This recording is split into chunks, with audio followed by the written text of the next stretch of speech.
Darjeeling mail. Hello বন্ধুরা, কম খরচে offbeat ডেস্টিনেশনের ঠিকানা নিয়ে আবার চলে এলাম। আমি সুদীপ, আর আপনারা দেখছেন আশ্চর্য প্রদীপের আরেকটি নতুন এপিসোড। চলুন শুরু করা যাক। কীভাবে যাবেন, কোথায় থাকবেন, সব প্রশ্নের উত্তর নিয়ে চলে এসেছি। লাস্ট মিনিটে রাশ হয়ে গেছে, এই জন্য বাইরের ভিডিওটা দেখাতে পারলাম না। এখন দৌড়ে দৌড়ে অলমোস্ট 10টা 4-এ উঠেছি, S1-এ উঠেছে। S1-এ উঠে এখন দৌড়ে দৌড়ে আসছে একটা বিয়ে বাড়ি থেকে। তো টেনশন বেড়ে গেছিল খুব, কিন্তু উঠে গেছে ফাইনালি। স্পিকারে গান চালিয়ে এখন আমরা যাচ্ছি টুয়ার্ডস এনজেপি। গানটা দিতে পারলাম না, গানটা পুরো অফ করে দিতে হলো, কারণ কি কপিরাইটের কেস খেয়ে যাওয়ার একটা ভয় আছে। মোমেন্টসগুলো দেখো কীরমভাবে আমরা গেলাম। স্লিপারে আমরা টিকিটটা কেটেছিলাম, আর এখন দেখো সবাই এনজয় করতে করতে যাচ্ছে, সব স্কুল বন্ধুরা আমরা। এখন যেয়ে তারপর দেখাচ্ছি নেক্সট শর্টসটা দেখ।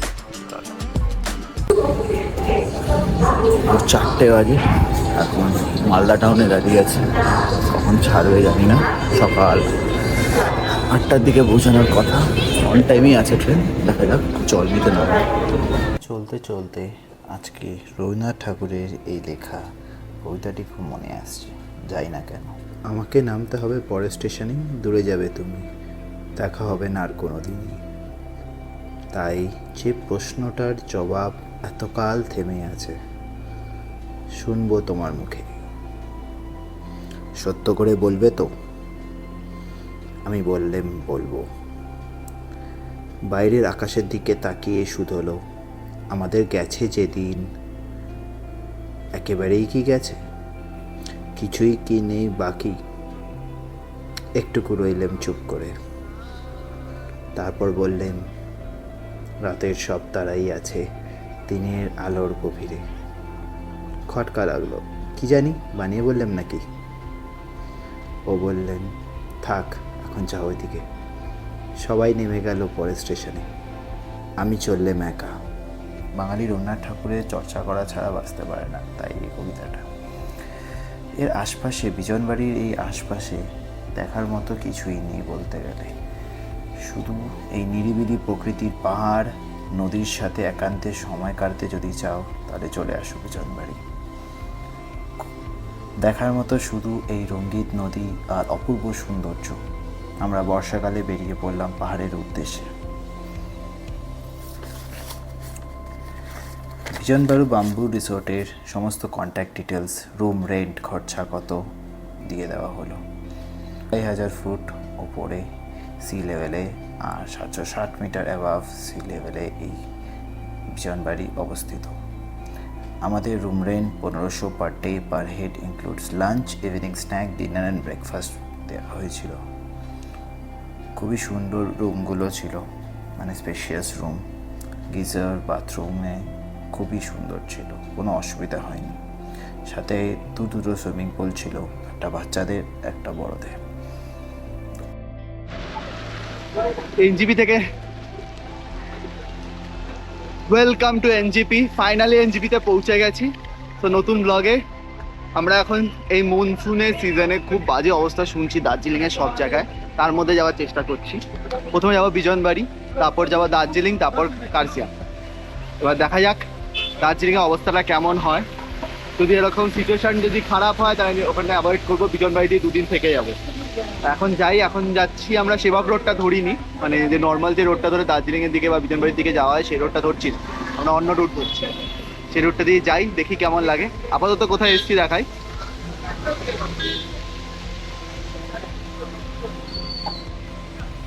রাতের জন্য রেডি হচ্ছি, রাতের জিনিসপত্র চানা টানা নিয়ে নিয়েছি সব। এখন রাতে খাবার টাবারের জন্য রেডি হচ্ছি। Let's go. দোকানে ঢুকেছি, দোকানের স্টকগুলো দেখাচ্ছি।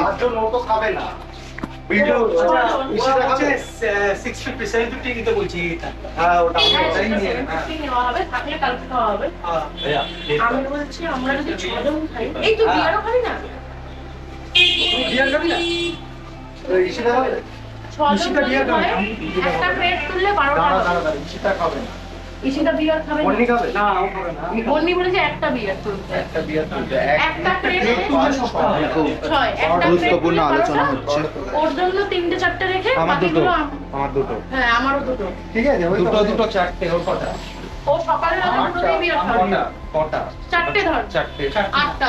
আটটা হলো। আর চারটে তো হয়ে দশটা, আর ও একটা খাবে 11টা, ওকে আরেকটা দিলেও বা যেকোনো ভাবে ঠিক আছে, খেয়ে নেবো, ওটা ঠিক আছে। তাহলে এক প্লেটই তো।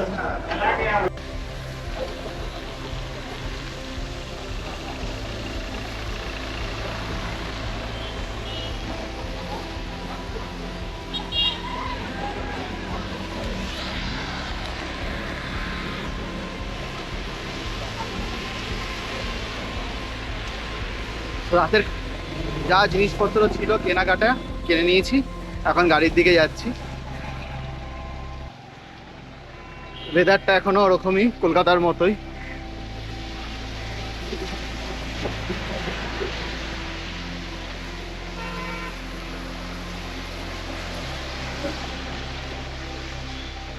টিপ টিপ করে বৃষ্টি পড়েই যাচ্ছে। এই গাড়ির কত খরচা হচ্ছে আর বিজনবাড়িতে হোটেলের কত চার্জেস, এগুলো সব বলে দিচ্ছি, ডেসক্রিপশনের মধ্যে থাকবে, ওটা দেখে নেবে একবার। আর যদি কোনো আরো ইনফরমেশনের দরকার জানার, তো ওখানে কমেন্ট সেকশনে জানাও। স্টেশন থেকে যদি আসতে হয় 10 মিনিট হেঁটে বিসর্জন ঘাটে এসে ওখান থেকে শেয়ার ক্যাব ধরা যায়। সময় হলো সকাল 8টা আর দুপুর 12টা। ট্যাক্সি স্ট্যান্ড থেকে 350 টাকা নেবে, টু বিজনবাড়ি ট্যাক্সি স্ট্যান্ড অবধি ড্রপ করে দেবে। সেখান থেকে আবার হোমস্টের জন্য আরেকটা ট্যাক্সি নিতে হবে, সেটা 100 টাকা পার হেড। টোটাল অ্যারাউন্ড 450 টাকা পার হেড নিচ্ছে।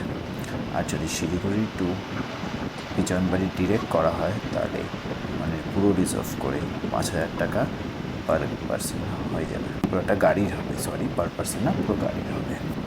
ওয়েদারটা জাস্ট দারুণ, মানে বর্ষাকালে বৃষ্টি আর পাহাড়ের মিশ্রণটা এত সুন্দর যে ওটা মিস করা যায় না। ওটা দেখার জন্যই আসা। ভাই রুম লক দাও না পাইলা।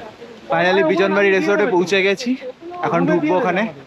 চেক ये सामान आप लोग लेके जाओ। हां आप लोग रूम में चले और सामान लेके आए সব ছোট ছোট ব্যাগগুলো তুলে দিন সবাই। হ্যাঁ হাজার ব্যাগ।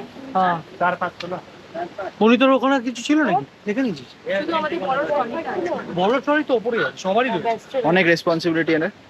আমার এই ভিডিওটা তুলে দিস না প্লিজ। সুদীপদার জন্য অর্ধেক। Thank you. জলের বোতল। এ কিছু খায় না, খুব ভদ্র। এই তো ভাই, এক্ষুনি চাপ দেবো আমি। এ ভাই অনেক ডিপ বোধ হয় ওখানে ডিপ। এ ভাই এটা ডিপ কি করে?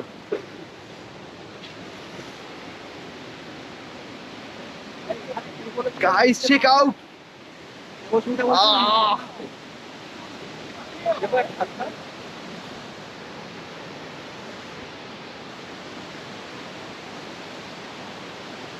একদিকে সুইমিং পুল আর ওদিকে নদীটা দেখাচ্ছি।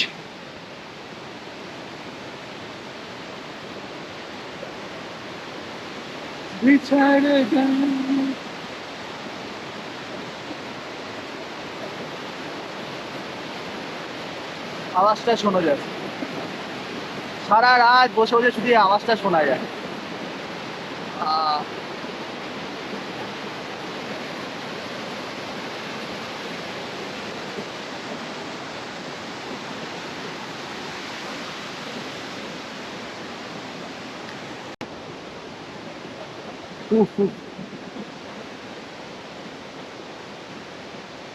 ও হিরো, ও তো এবার কটেজে ঢুকবো, কটেজের জিনিসটা দেখাচ্ছি। এখানে একটা কটেজ আছে আর এখানে আরেকটা কটেজ নেওয়া হচ্ছে।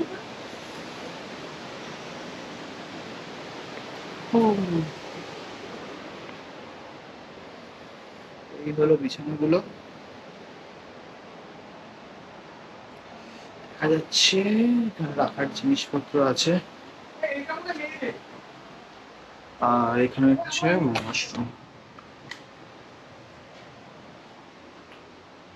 ওয়াশরুম, গিজার আছে। গুড আফটারনুন গাইজ, এখন 3:30 বাজে।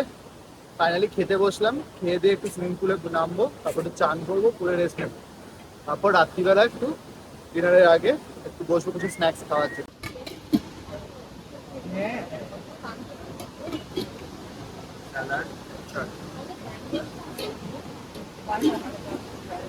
ডাল, সবজি, পাঁপড়, আর এটাতে আছে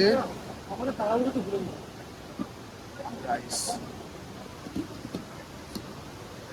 পাহাড়ের এই গভীর প্রশান্তি আর উচ্ছল নদীর কলকল শব্দে কখন যে সময় কেটে গেল বুঝতেই পারলাম না।